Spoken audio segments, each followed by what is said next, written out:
Hey, Chris here from CriticalOutcast.com with another episode of the CritCast. I know it's been a while since my last video, and I'm sorry about that. One of these days I'll get on the ball and actually get these out on a regular basis, and actually, maybe actually plan these things out, because once again, I haven't prepared anything. I have some ideas, but nothing actually written down. And, I've been going over things in my head, and, I generally have some decent ideas, but unfortunately, what is in my head is usually a little bit more eloquent than what actually comes out of my mouth. Anyway, I thought I'd give you some quick bites on some of the movies I've seen theatrically recently. Of course, one of the biggest movies of the summer was The Dark Knight Rises, and I know that there's a lot of people that liked it, a lot of people that didn't like it. Personally, I loved it. I thought that Christopher Nolan actually made another fantastic film with a great cast. I'm not quite sure I like it as much as The Dark Knight, but it's really close. There's really something operatic in the way Nolan builds these films up, and the big ideas that he's playing with here. And I'm actually really looking forward to seeing it again. On the other side, we are also getting movies like Total Recall.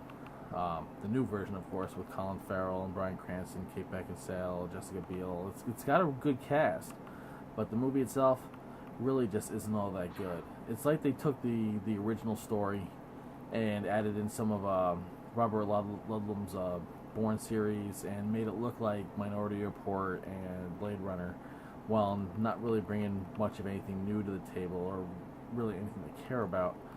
Colin Farrell gives a pretty much a one-note performance, which is, it's kind of dull, and I never really got the sense of any danger or anything, and it just didn't really work. They try to toss in these 80s style one-liners, which, are a bit out of date these days, and I don't know. I like the idea of the fall, that through the earth transport, and I thought Kate Beckinsale did a good job, playing the nice wife versus the deadly hunter, and some of the action sequences were pretty decent, but really overall it's not really that good of a movie, especially when you put it next to the Paul Verhoeven, Arnold Schwarzenegger film from 1990, which really is a lot better than I think a lot of people give it credit for. It's an intelligently written, it's a well-written film that leaves you guessing, and it doesn't really let you know what the reality is even at the end.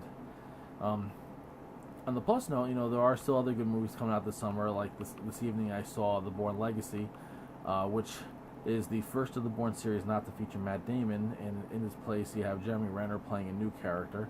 And I thought this was a really well done film. It ties in well with the series, and it probably helps to actually have watched those other films pretty recently to get everything that's going on here, because there is some timeline overlap between this and those other films. But it's one of those movies that has a couple of good action sequences, but it's not really the straight up action films like the Bourne film, like the other Bourne films were.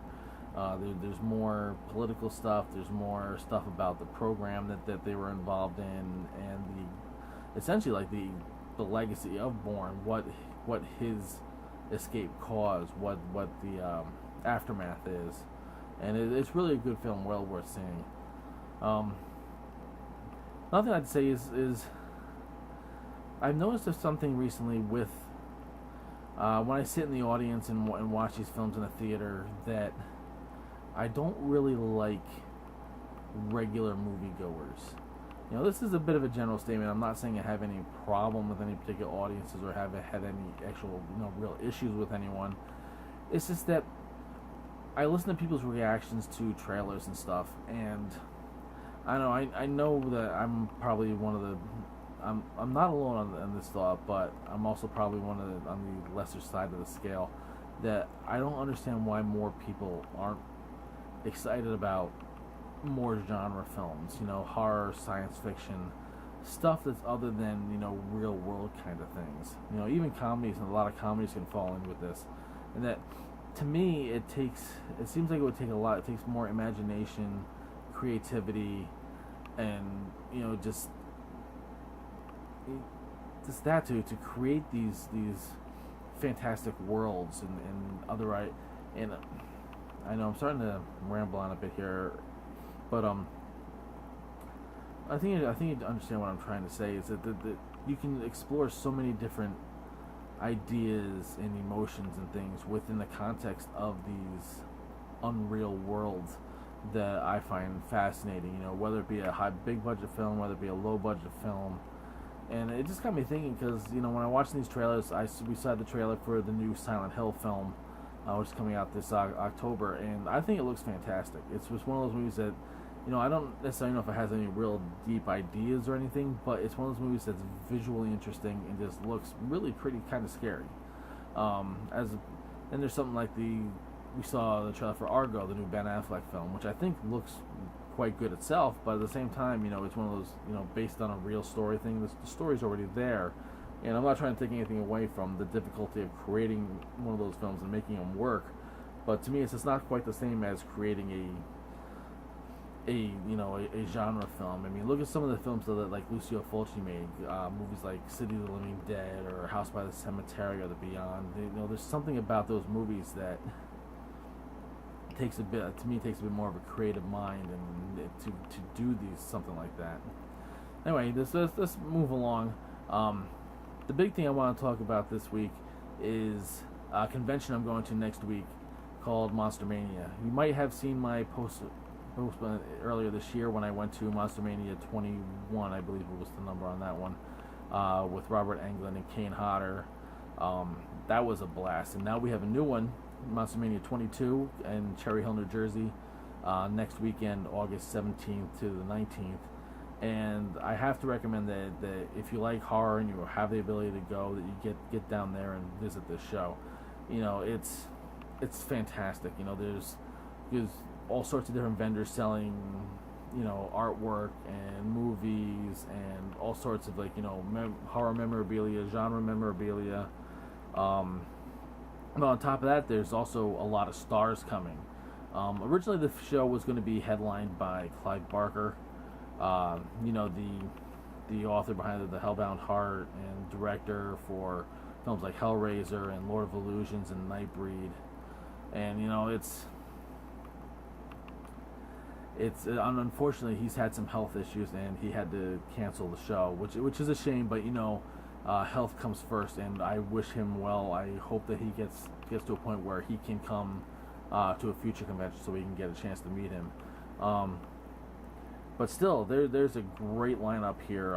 Even in Clive Barker's absence, there's going to be a big Hellraiser reunion with Doug Bradley, Ashley Lawrence, Claire Higgins, Andrew Robinson, Nicholas Vince, and Simon Bamford, all who appeared in the original Hellraiser, as well as Barbie Wilde, who was in Hellraiser 2, and Craig Sheffer, who was in Barker's Nightbreed, as well as Hellraiser 5, Inferno.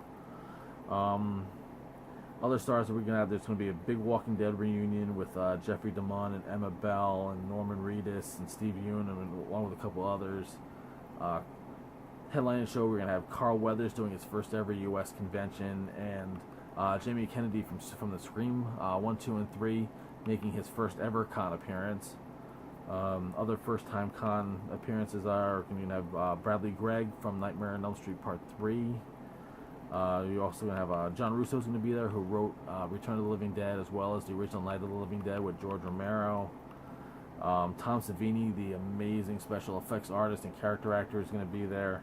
I don't really know what else to say. You know, it's going to be a great time, and I'm really looking forward to getting down there and meeting these stars and getting some autographs, and you know, checking out the vendor room and whatever panels and films they get to screen.